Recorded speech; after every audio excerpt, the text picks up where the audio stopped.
Comment la Fédération galactique voit la Terre, partie 4, restrictions. Bonjour à nouveau, je suis Maryse Varou, merci de regarder ma vidéo.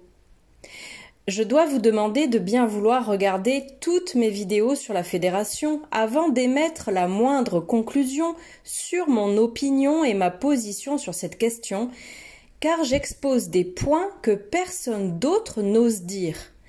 Je sais qu'elles ne sont pas agréables jusqu'à présent, mais dans quelque temps, j'apporterai également des informations qui donneront à tout cela une tournure positive majeure.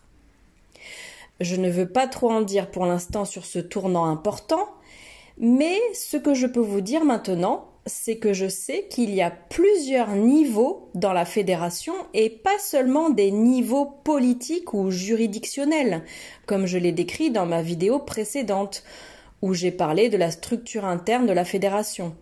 Non, là je me réfère à des niveaux de densité, de compréhension et de conscience. Pour continuer avec le sujet d'aujourd'hui, par restriction, je n'entends pas seulement celles qui découlent directement de l'application des règles mentionnées dans la directive première. Celles-ci seraient au moins les plus logiques, que nous soyons d'accord ou non avec elles. Je fais également référence à ces règles qui s'appliquent aux non-humains de toute race qui visitent la Terre, mais spécialement aux extraterrestres qui paraissent complètement humains. Donc des règles qui s'appliquent à mes amis et moi et qui n'ont pas forcément de lien avec la directive première, bien que plusieurs fois cette directive ait servi de prétexte pour appliquer ces règles. Et je me réfère même à des règles qui peuvent être perçues comme contraires à la directive première elle-même, mais qui nous ont pourtant été imposées à plusieurs reprises, directement ou indirectement, par la Fédération galactique elle-même. Alors, pourquoi me laisse-t-il publier tout ça? Je ne sais pas. Très probablement parce que ça leur est égal ou parce que nos vidéos sont enfouies sous on ne sait combien de couches d'informations sur le web. Et rien que ça, c'est peut-être suffisant pour qu'ils me considèrent ou nous considèrent comme effectivement neutralisés. Ça, je ne peux pas le savoir. Ils ne m'ont donné aucun type de manuel sur la façon d'interagir et de se comporter quand on est en contact avec des êtres humains ou avec quoi que ce soit ou qui que ce soit sur Terre. Et ils n'en ont donné à personne d'autre ici dans le Toleka non plus. Aucun manuel de ce type n'existe, ou du moins pas à ma connaissance, mais je doute sérieusement qu'il existe. Plus que des règles ou des lois, je me réfère ici à des restrictions arbitraires, parce que c'est ce qu'elles sont. Parfois, dans le Toleka, lorsque nous voulons simplement faire ou obtenir quelque chose, peu importe quoi, nous découvrons soudainement que nous ne pouvons tout simplement pas, parce qu'il existe une sorte de barrière technologique, de pare-feu ou de verrouillage. Toutes les communications qui atteignent la Terre depuis l'espace doivent passer par un centre de communication principal situé sur le vaisseau à biosphère andromédien Viera. Cela est dû au fait que la Fédération a également imposé à tous ceux qui sont en orbite terrestre de ne pouvoir communiquer avec la Terre qu'à travers Internet. Et sur Terre, l'exacte contrepartie existe également, car presque toutes les communications dans le monde utilisent ou dépendent aussi d'Internet, ce qui rend les communications hautement centralisées et faciles à contrôler, à surveiller et à censurer. Les appareils de communication d'avant, au niveau technologique humain, tels que les ondes radio et les micro-ondes, sont maladroits et faibles, ce qui rend difficile d'atteindre la surface avec eux depuis l'orbite. Et de toute façon, ils sont difficiles à utiliser même pour la plupart des êtres humains à la surface aujourd'hui. On ne peut donc pas accomplir grand-chose en transmettant directement de cette façon. C'est donc ce que je vis maintenant, l'une des plus grandes restrictions auxquelles je suis confrontée en ce moment, comme beaucoup de gens ici dans mon groupe du vaisseau Toleka, c'est que nous ne sommes pas autorisés à parler directement avec qui que ce soit sur Terre.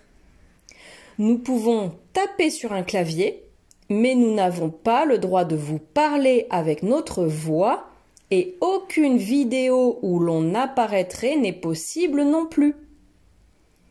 Je dois donc utiliser ces voix robotiques pour faire mes vidéos, et cela rend les choses beaucoup plus difficiles pour moi, car écrire du texte, puis le modifier pour que le générateur de voix le prononce correctement, puis l'exécuter via le logiciel en ligne, cela prend beaucoup de temps et d'efforts, et honnêtement, j'adorerais vous parler directement à tous en utilisant ma voix et en apparaissant aussi en vidéo. Mais je n'y suis tout simplement pas autorisée. Et je suis très reconnaissante de pouvoir au moins faire ces vidéos. Lorsque nous essayons d'utiliser n'importe quel type de technologie pour pouvoir parler à quelqu'un en bas sur Terre, cela ne fonctionne tout simplement pas. Et je parle de technologie humaine.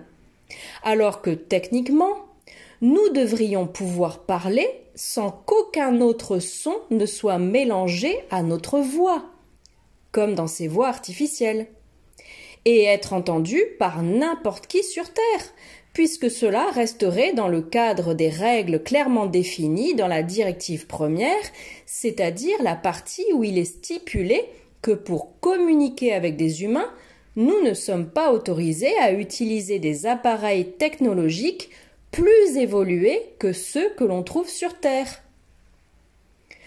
Pour commencer, c'est en soi une incohérence et certains membres de mon groupe ont demandé aux représentants de la fédération d'expliquer pourquoi cela nous est imposé. Et la réponse qu'on leur a donnée à l'époque, c'est que la fédération considère que le fait que nous vous parlions ouvertement est dangereux pour les humains, puisque nous pourrions manipuler volontairement ou involontairement ceux à qui nous nous adressons, puisque nous chargeons aussi nos paroles de signification télépathique, ce qui nous donne un avantage mental sur les humains. Donc ils disent que le simple fait de taper au clavier nivelle le jeu. Cela paraît assez insultant envers l'intelligence des humains, en plus du fait que de toute façon, nous nous influençons tout le temps les uns les autres et que les humains nous influencent aussi. Mais en plus de ça, ça me semble très injuste, parce que nous, on veut juste parler avec nos amis et même nous rapprocher d'eux, former une famille avec eux. Et cela soulève une autre incohérence injuste, car nous savons que de nombreux représentants de la fédération parlent directement avec de nombreux politiciens de la Terre, aussi bien en utilisant des moyens technologiques qu'en face à face également. Donc c'est possible pour certains, mais pas pour d'autres. Et moi, j'aimerais demander qui décide de cela. Ce qui aggrave la situation, c'est que si quelqu'un de ce vaisseau descend à la surface de la Terre en tant que step down, même si cette personne n'y va que pour quelques heures, comme lorsqu'elle va chercher de la nourriture et des fournitures, ce membre d'équipage est automatiquement limité comme n'importe quel humain le serait, et nous ne pouvons parler aux 10 membres d'équipage qu'en utilisant une technologie créée par les humains. Car la fédération elle-même déconseille fortement à quiconque d'emporter avec lui un communicateur de technologie avancée lorsqu'il descend à la surface, principalement au cas où ce communicateur extraterrestre était amené à tomber entre des mains humaines, je suppose. Malgré tout, nous recommandons fortement à tous ceux qui descendent sur Terre d'emporter avec eux un communicateur avancé, parce que le fait de ne pas en emporter un avec toi lorsque tu es à la surface est bien sûr fondamentalement dangereux. Donc la parole et tout autre type d'audio ont été fortement restreints, ainsi que la vidéo, car il est tout à fait évident que des choses peuvent être diffusées par ce biais que la Fédération ne souhaite pas montrer, comme le serait par exemple une image de l'intérieur d'un vaisseau spatial. Par ailleurs, je dois aussi mentionner les photographies de nous. Elles sont difficiles à faire passer, mais c'est possible, bien qu'officiellement ce ne soit pas censé être possible. Depuis le point de vue des restrictions, lorsqu'un membre d'équipage d'un vaisseau spatial descend sur Terre, il est pratiquement considéré comme un humain et traité comme tel. Pour moi, cela n'a aucun sens non plus, car pourquoi ne pourrions-nous pas parler à quelqu'un par n'importe quel moyen technologique, simplement parce qu'il est à la surface de la Terre, alors qu'une demi-heure avant, nous avions cette même personne en face à face sur le vaisseau. Donc ce que nous avons réalisé, c'est que pour la Fédération, la condition humaine n'a apparemment rien à voir avec qui tu es et bien plus à voir avec où tu es. De la même manière, nous ne sommes pas autorisés à laisser quoi que ce soit qui puisse être utilisé comme preuve de notre existence, et lorsque nous connaissons une personne sur Terre, nous ne sommes pas autorisés à avoir un quelconque contact direct avec elle.